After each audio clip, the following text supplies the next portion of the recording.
I've put this out there, and the very people I've seen talked about, um, about abusive relationships in Guyana, people talk, but they don't walk the walk. I realize that. It's all for show. They say things like, oh, you got to leave these abusive relationships, but it's never that easy. It's never that easy. And I'm sure millions of women can tell you that. And I've been receiving so many messages from women that's left Guyana, that's in Guyana, and who's currently. And the very people who are out there saying things like, oh my God, somebody dies. When a woman dies, you see all the activists come out, you see all the ministers and everybody want to be posting.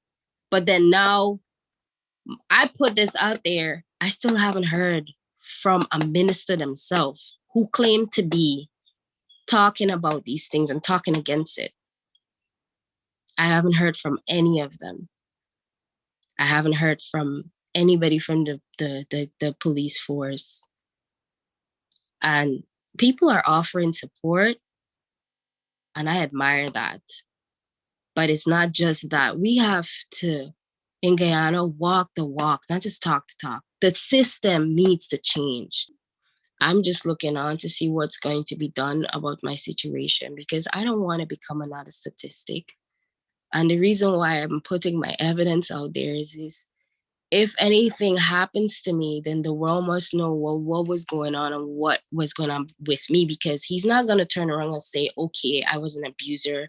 And then he's making all these reports. And then if he decides to kill me or do something to me, he can say self-defense. No, I had to do it.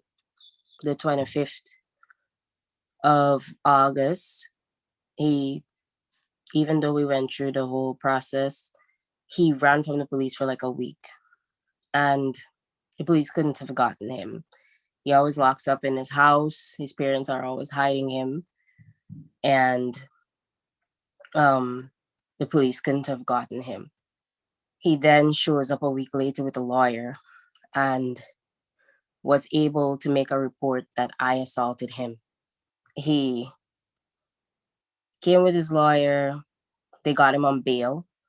I was going to court with a busted face, and he went out on bail and then showed up at my workplace the same day he went out on bail, which was the 25th of August, when we did a confrontation. Police came and picked him up from there. Prior to that, I had a report at Diamond Police Station that he was threatening me from another phone number. I showed him all the details. I recorded it, and I presented that evidence to the police. That report was never followed up because I started to document my abuse, because he would try to make it seem as though what I'm saying is not true, and he always tried to play the victim. Like, his parents knew about the abuse when I was living in the house, and there time and time again, they were begging me, asking me not to do this and so on. And most of the time, I was always met with threats, him showing up at my workplace, and fear. So that's how come I stayed in that relationship for so long. In April,